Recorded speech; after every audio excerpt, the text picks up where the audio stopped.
Miles, Sadie invoked the thought police defense, and so I'm going to play it. I was on the fence about whether we could handle that as a team, as a family here. I've made the executive decision that we can indeed. This is an ex-president of the United States of America saying that one can think things declassified. Here it is.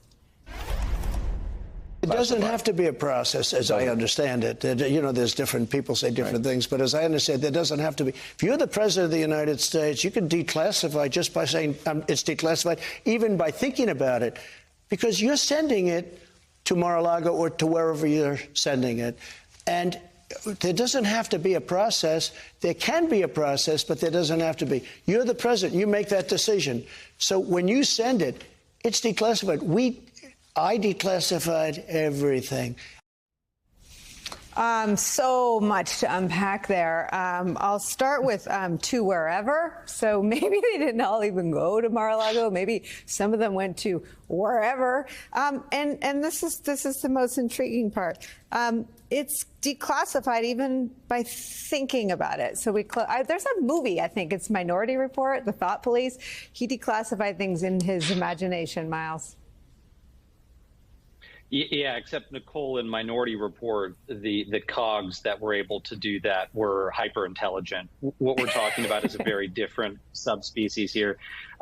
You know, there's something strikes me, Nicole. Critics of Donald Trump often get derided as people having Trump derangement syndrome. They're just so obsessed with the former president.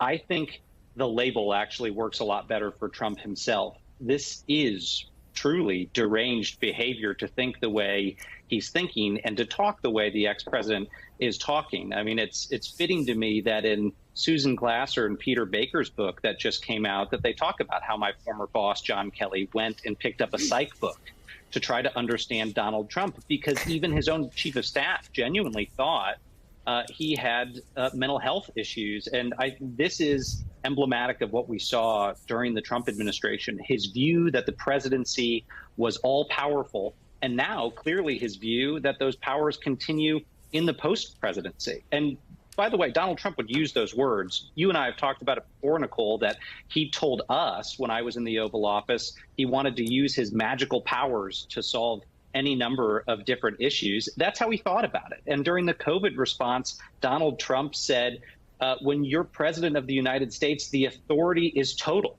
And that's the way it's got to be. That's why he admired dictators. But that's simply not the case when it comes to classified information. And as we saw in the wake of the Nixon presidency, the Supreme Court really came to the conclusion that presidential decisions need to be documented or memorialized in some way to be official government action. So no, I don't believe the Supreme Court or any other court would agree with the notion the president can just think and declassify papers. And in the end of that interview you aired with him, he said everything's declassified. Well, if that's the case, the vaults are open and the country is vastly less secure right now. But again, I don't think that's going to hold up in the courts. Harry, I actually I watched this last night so that none of you have to. And what I was watching was what are his lawyers dealing with, right? He's got, I think there's 6 or 7 investigations into this guy. And he's got legal teams. Some of them are discrete, some of them overlap. He's got at least one facing legal problems of her own, specifically for the Mar-a-Lago attestations. And when I heard him say that you know, I can declassify by thinking it, and I declassified everything in that creepy voice, I thought, you know, what kind of defendant is he going to make? I mean, what does a jury make of someone like that?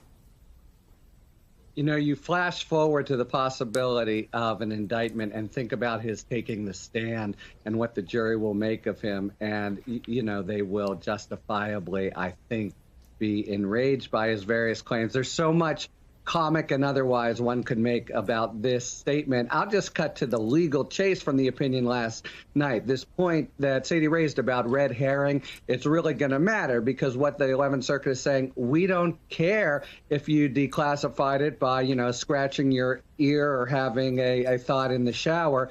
What matters is the content, and you need to show something specific. And that means they've dictated a process that Judge Deary ought to be able to do pretty quickly.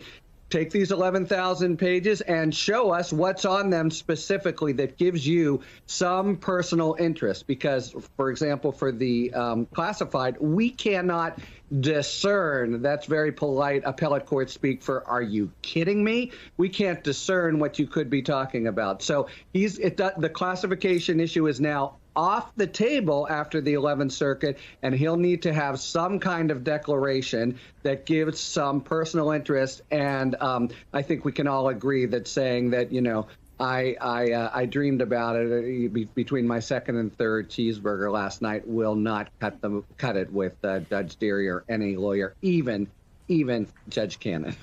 Okay, so Pete Strzok, the criminal investigation is sort of out of park, if you will, and back into drive. What happens next? Well, I think what you're going to see the FBI doing is I'm sure what they have been doing all along, and that's talking to various witnesses, that is gathering information about the totality of the documents, what's there, what's missing, what they might need to do to shore up statements that were made to Trump. In particular, we had Eric Hirschman, who gave some testimony, at least reportedly, that he had warned Trump that he shouldn't maintain these documents and needed to turn them over. So you'll see DOJ and the FBI working together first to make sure that all these documents are accounted for, that there aren't still additional classified materials that are left out in the open that are still at risk. And then the second thing is looking at the various elements of the crime. And again, we're focused on the classified, but I think stronger cases arguably exist in the context of obstruction, certainly of not turning over or destroying records that shouldn't have been done. So DOJ and the FBI together will be looking at all these things and looking at the elements of the crime. And one quick note, I don't think any of this, at the end of the day, what Trump is doing has anything to do with the law. What Trump is trying to do is create some story, create some reason for his supporters to sit there and believe that he's been wronged, give reason for Sean Hannity at the beginning of that interview last night to plea to Merrick Garland and Chris Wray that we're going down a dark path as a nation. None of this has anything to do with the law for Trump. This is all about rallying his support, making them think that he's maligned and he's under attack and that he should be, able to fundraise yet more and more from them. And if push comes to shove, to gather those followers and stoke and foment them into violence, just like he did on January 6th. Yeah, I mean, the dark path, Miles Taylor, started the day the Republicans nominated President, they let you grab him, where, because you're famous, and ended on the day of the insurrection. What is Sean Hannity talking about? Yeah, well, I think that a couple things. One, despite all of that damage the past few years, it's starting to look, Nicole, like this is the year of karma for Donald Trump and the Republicans. He's just been held accountable this week on his mismanagement of his businesses before the presidency. It looks like DOJ is trending towards holding him accountable for abuses of presidential power, namely with classified information, and then potentially abuses of power related to handing over and being reluctant to transition power with the January 6th investigation. So I think that all of those chickens are going to be coming home to roost. I was astounded that Hannity even did the interview. I hate to say it, Nicole, I also watched it. So that makes at least two of us here today. And, it was almost like someone trying to cover up for a drunk uncle. At points, Hannity would interject in the interview and try to coach Trump along. And I think that, to a question earlier in the panel, this might even be a preview of what his defense looks like. If he's actually seated up there in front of a jury, you can imagine sweating lawyers wanting to act like Sean Hannity and kind of throw him a bone and coax him a different direction, because he doesn't seem able to defend himself in public, let alone in a court of law. Yeah, Sadie, I thought it was interesting that a man under investigation by DOJ and a congressional committee for the incitement of a deadly insurrection threatens on Sean Hannity what the country will do. And when he says the country, he doesn't mean the country. He means my millions of followers. That's what he's talking about. And he issued that threat again yesterday, clearly and repeatedly.